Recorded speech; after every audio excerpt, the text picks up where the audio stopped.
all I could see was the struggle. Haunted by ghosts that lived in my past,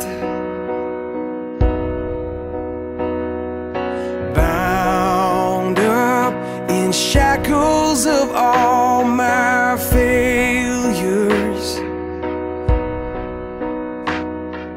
wondering how long is this gonna last.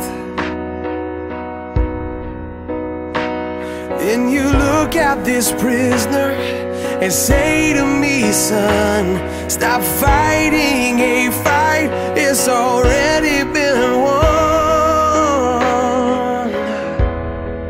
And I am redeemed.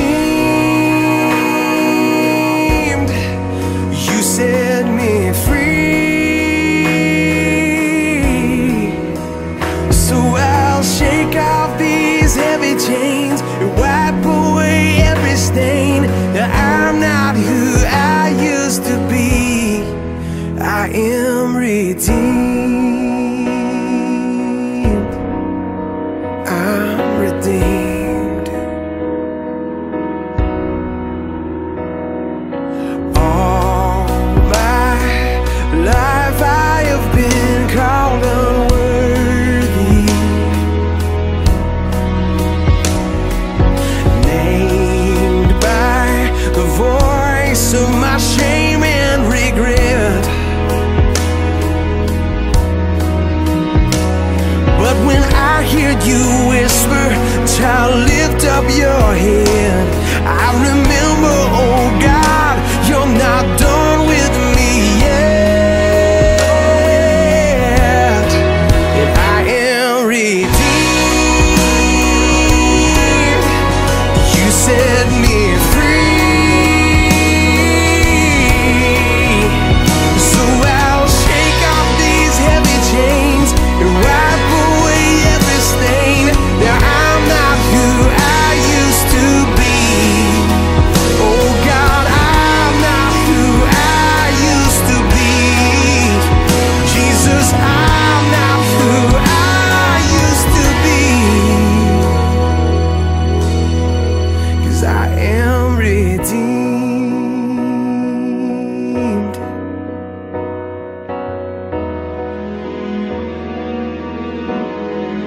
Thank God, redeemed.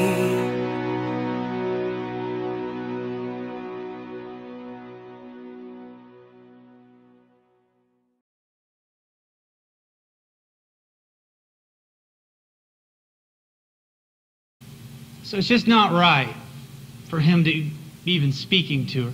He shouldn't have been there because it was Samaria and he was taking a shortcut across. So it really surprised her when he took out time and he asked something like that. The other thing is she was a woman, and he shouldn't have been talking to her at that place, at that time, because of who she was. And the third thing is to ask for a drink from her. He would be considered unclean, defiled, if he was to take out of the same jar as her. So I don't even know, you think, does he know what he's even doing? Because all of this is wrong. All of it is not right. And yet, she's intrigued because he's there.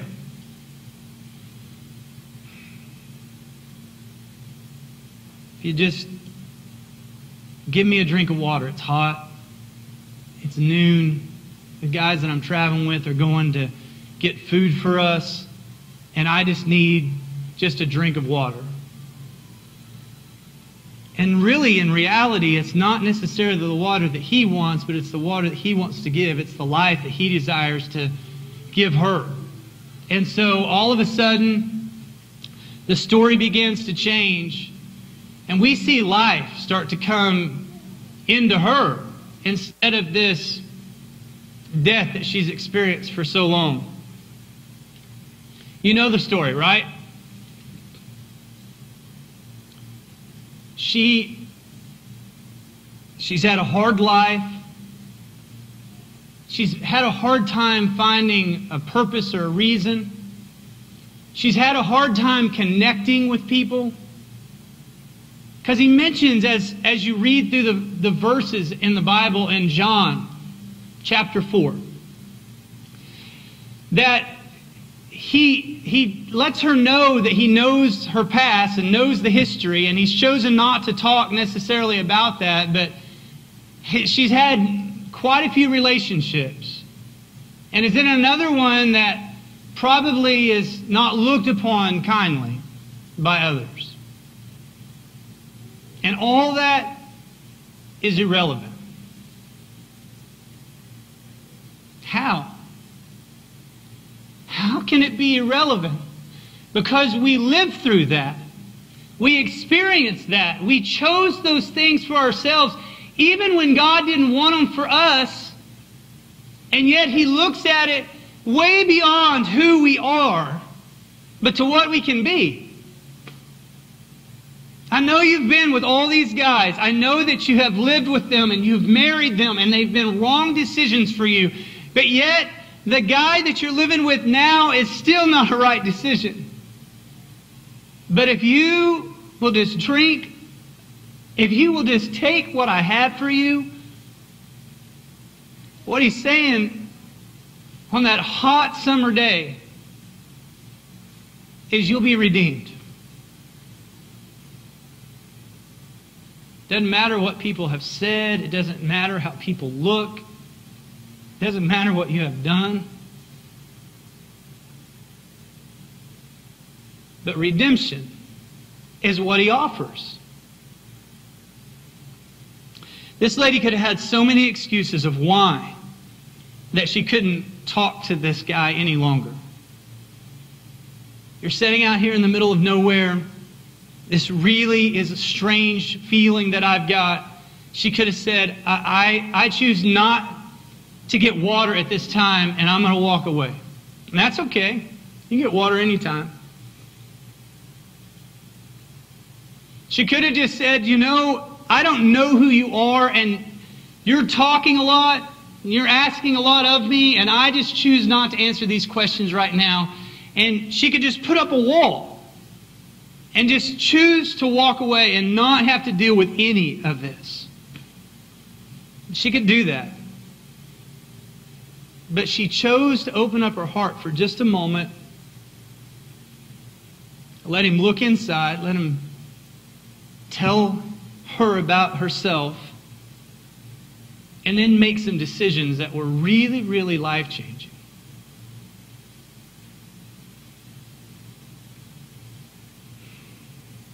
I want you, for just a moment this morning, and I want you to dwell there. I don't want you to sit there for a long time. But I want you to think about what God knows about you.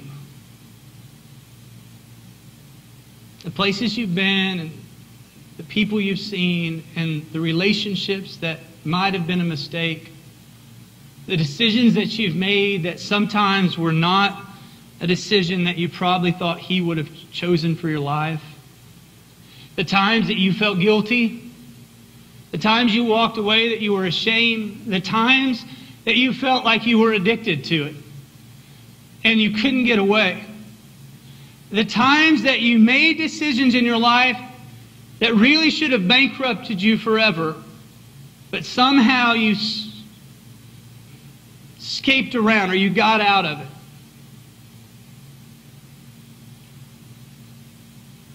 I don't know where you sit today, but Jesus, in the same way that He came to this woman,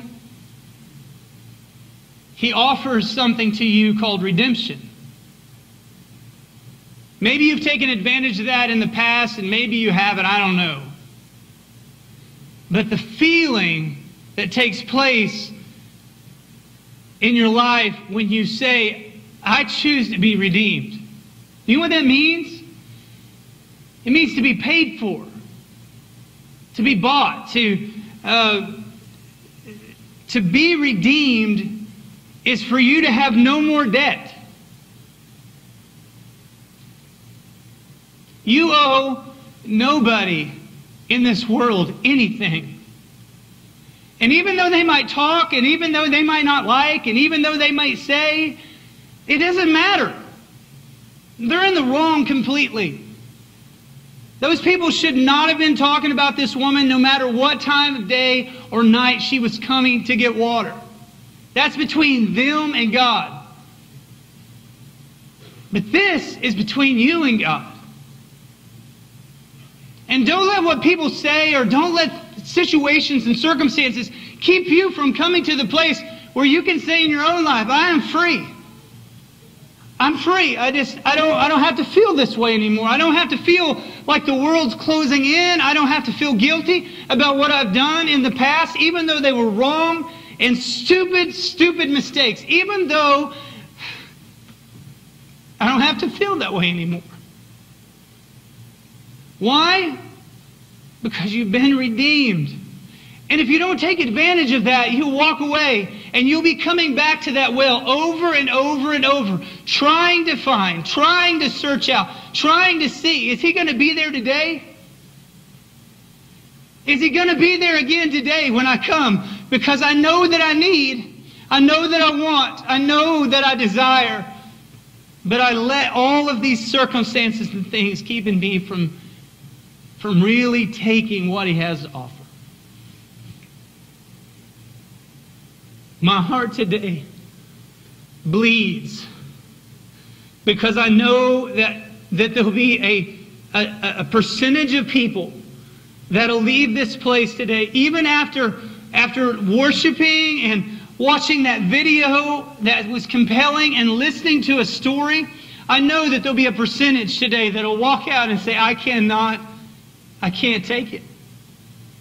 Even though God's offering, even though He says I'll be free, I can't drink it. I can't take what He's offering.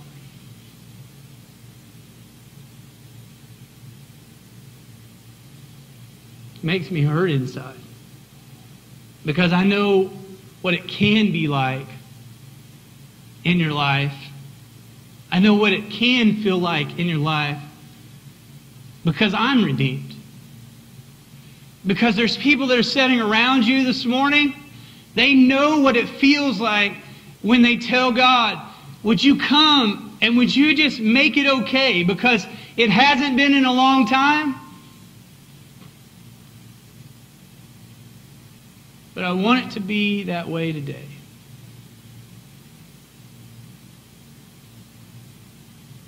Can you say those words in your own mind today? Can you say them? I am redeemed. Or is it very, very difficult for you today because you can't say that you've been bought? You can't say that your life has been purchased for you.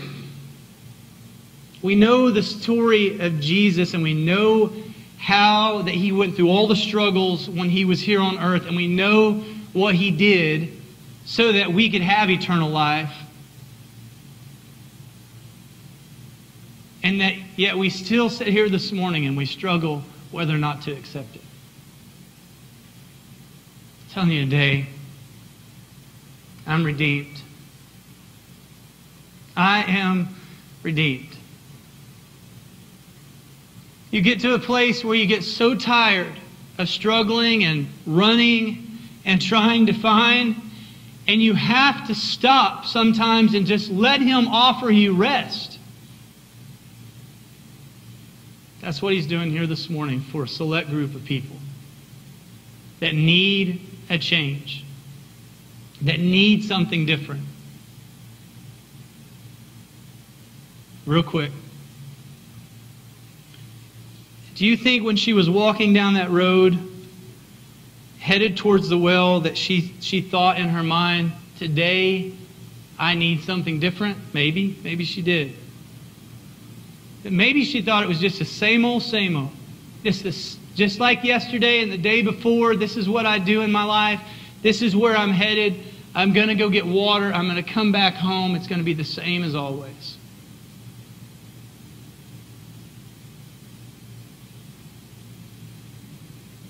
I think that there's a large group of us today that have walked in the doors and it's same old, same old.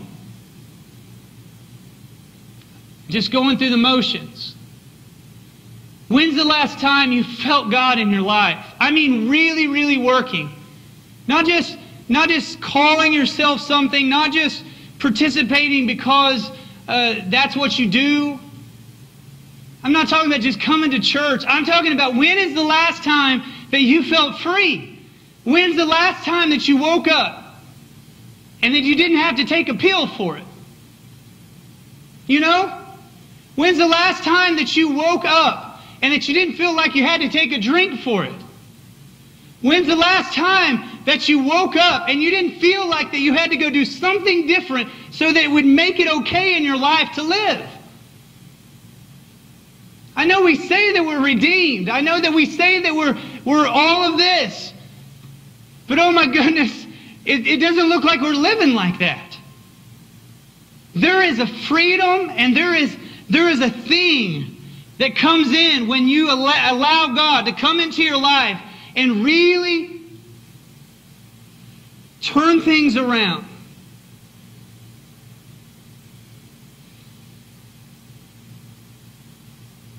When you really can say, I guess I forgot. I am redeemed. He did purchase me. And I don't have to live like they say I live. I don't have to live like the rumors has it. Because that's not who I am. I am who He says that I am. I'm redeemed. John chapter 4, verse 25. Let's read it together. It says, the woman said, I know that the Messiah is coming. When the Messiah comes, He'll explain everything to us. And then Jesus said, listen, did you read it? Did you read it for yourself? I mean, as soon as Jesus comes, I'll just do whatever it takes at that time in my life. Whenever it gets bad enough, I'll turn, whatever. And Jesus says, I am He. I'm the one talking to you. I am He. I'm the one talking. Do you not realize today He is here? Do you not realize today that He is the one in the room? Do you not realize today He is the one that inside your heart right now you're going 100 miles an hour and you're thinking to yourself, I got to do something different. That is God. He's working in your life. He's trying to tell you, I am here. From the very first note of the guitar, the chord, when it went down, He was here. When the video was playing, He was here. When I began to speak, He was here. And He is here right now for you.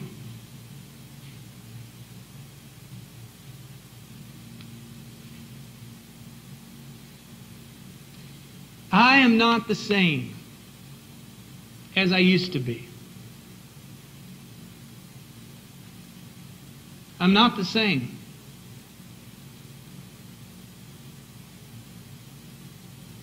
As I used to be. That's what that woman said. When she decided she would take what He had to offer. And she realized, you are the one I've been waiting for. And I don't have to live like everybody else says that I'm living. But right now, at this moment in time, things began to change. So she takes what He has to offer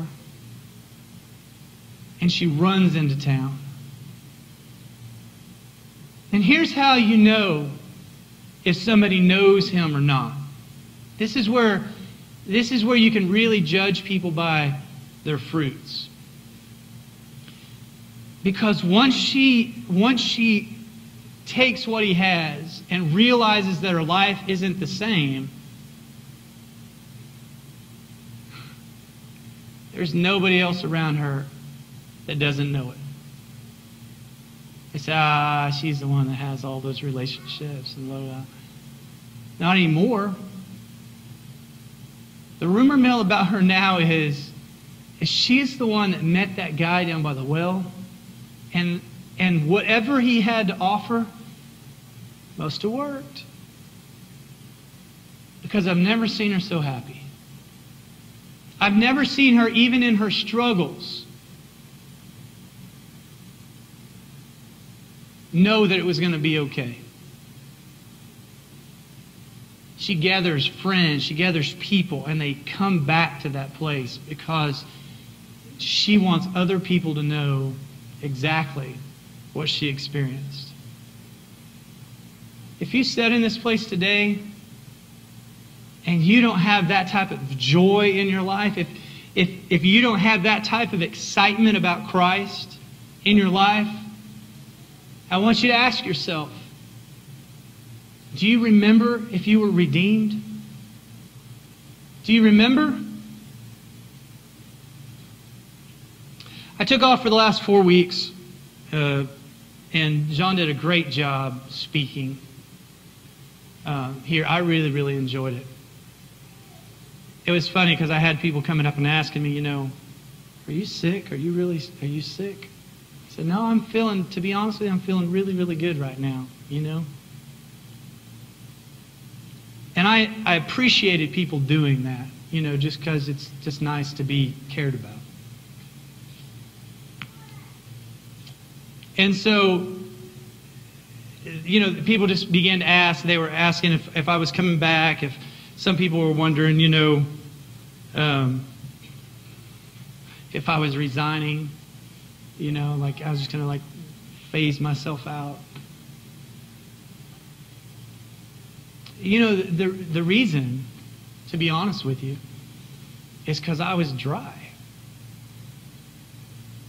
You ever been that way? I was dry. I would pray, and I felt like God was 100 miles away. I would read, and I was just dry. I told John one day in the office, I was like, hey, I'm going to take off. I don't know what to do. It's just, I don't know what to do. I'm dry. It's the only way I know how to describe it. And so you sit back, and over that 4 weeks, you listen to other people speak, you let people invest into your life, you really, really seek God. And I just realized, I'm redeemed. I know Christ.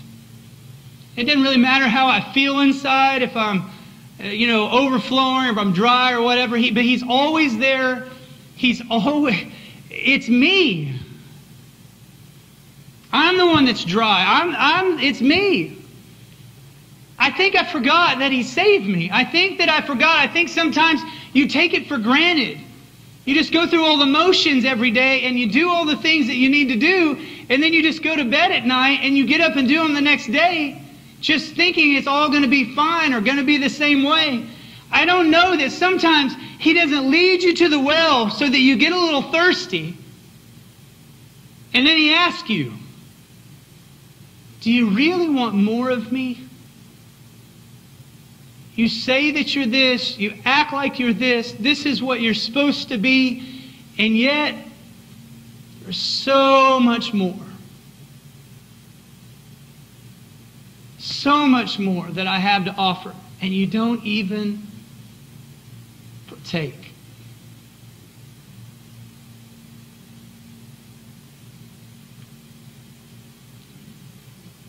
I'm redeemed today.